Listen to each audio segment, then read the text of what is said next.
Oui, bonjour notre frère Michael. Bonjour Papa Daniel.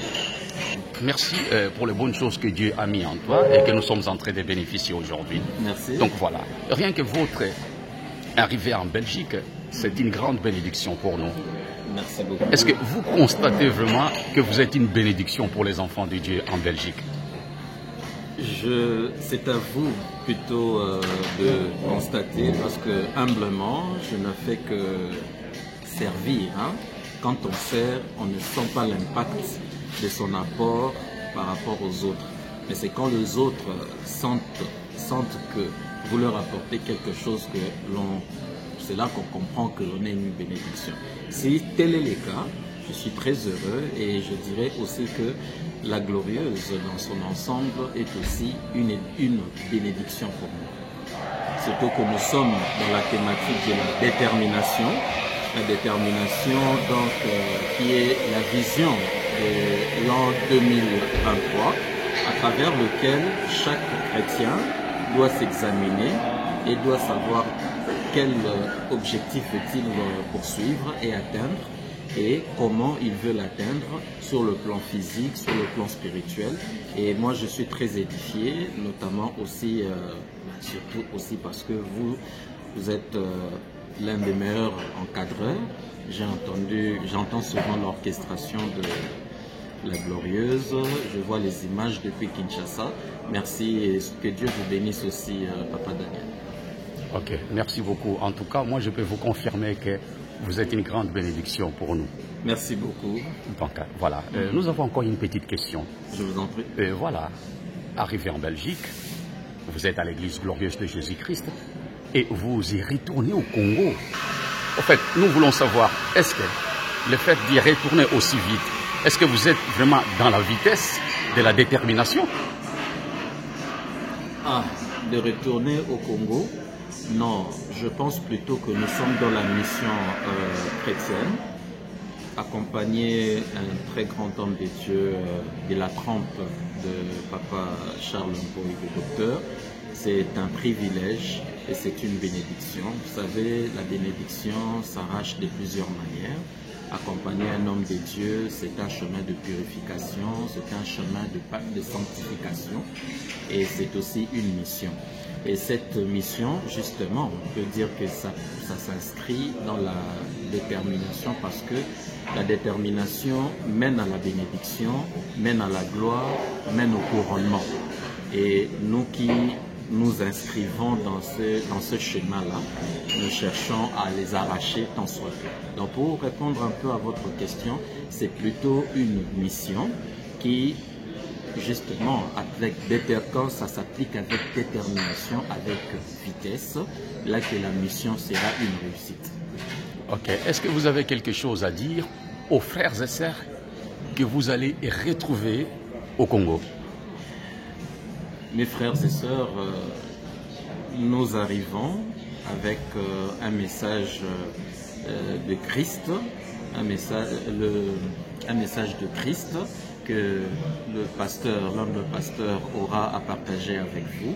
Alors nous vous prierons de recevoir d'abord le Seigneur Jésus-Christ comme Seigneur et Sauveur à travers le message qui vous sera donc enseigné, mais aussi vous dire que Dieu vous bénisse, vous garde dans sa grâce. Seul Dieu le seul être qui peut faire avancer les choses sur tout le plan. C'est un voyage, c'est une mission que nous allons en chasse d'âme. Et cette chasse d'âme nous permettra à l'homme de Dieu d'accomplir sa mission qui lui a été donnée par Dieu. Et moi qui l'accompagne dans cette mission, je serai comme un très petit maçon qui apporte sa petite pierre dans l'édifice. Donc c'est dans un contexte de mission que je peux dire que nous nous rendons donc en République démocratique du Congo, et à tous les frères qui nous suivent en ce moment, nous vous prierons de nous bien recevoir, car le fait de nous bien recevoir, vous recevez Jésus-Christ chez vous. Ok. Est-ce que vous avez quelque chose à dire à vos frères et sœurs qui sont restés ici en Belgique? Que l'Éternel vous garde, vous sanctifie, vous protège et vous cache sous le rocher, et qu'il soit le guide. Nous partons en chair mais en esprit, on est ensemble. Priez pour nous et nous prierons aussi pour vous comme Dieu nous le recommande. Priez pour les uns les autres. Nous allons tous prier pour vous en allant, et nous vous prierons aussi que vous priez pour nous pour que cette mission de conquête d'âme puisse être une réussite pour la satisfaction de notre Seigneur Jésus-Christ. En tout cas, je vous souhaite vraiment un bon voyage. Je vous remercie surtout, Papa Daniel, pour le temps d'interview, et que Dieu vous bénisse énormément. Merci de ce temps d'interview. On se retrouvera dans les prochains jours. Merci. Merci. Oui, bonjour, Pasteur Charles. Bonjour, Saint Daniel. Ah oui, on se retrouve ici à l'aéroport de Bruxelles. Dites-nous, est-ce que vous partez quelque part? Évidemment, je voyage, je vais à Kinshasa pour une mission évangélique. Okay. Je suis invité par le pasteur Élysée pour tenir un séminaire de 3 jours dans son église et 3 jours dans une autre église à Yolo Sud. Ok, et depuis que vous avez quitté l'Afrique, ça fait combien de temps que vous avez déjà fait ici en Europe sans y retourner au Congo? Donc, j'ai quitté le Congo en 91. Donc, ça fait pratiquement 32 ans que j'ai quitté le Congo et je ne suis pas retourné. Et par la grâce de Dieu, j'ai un grand sentiment de joie de retourner voir ma terre natale. Sauf que j'avais quitté là-bas pour venir faire des études, mais je retourne maintenant pour annoncer la bonne nouvelle. Ok, est-ce que c'est une bonne chose? Ah, très bien. Est-ce qu'il n'y a pas une contradiction entre ces deux choses, venir pour faire les études, mais on retourne pour évangéliser? Non, on peut voir que c'est une contradiction, mais c'est ça le destin de l'homme. Dieu étant le maître des temps et des circonstances, il sait ce qu'il fait, il nous conduit. Et quand on voit dans la Bible, toutes les personnes qui ont eu la foi et qui avaient des promesses de Dieu, Dieu les a fait passer par beaucoup de chemins pour enfin atteindre l'objectif. Donc on peut avoir des pensées, mais l'objectif de Dieu ne pourra jamais être dévié et il s'accomplit toujours. Vous savez, l'Église glorieuse est superbement structurée.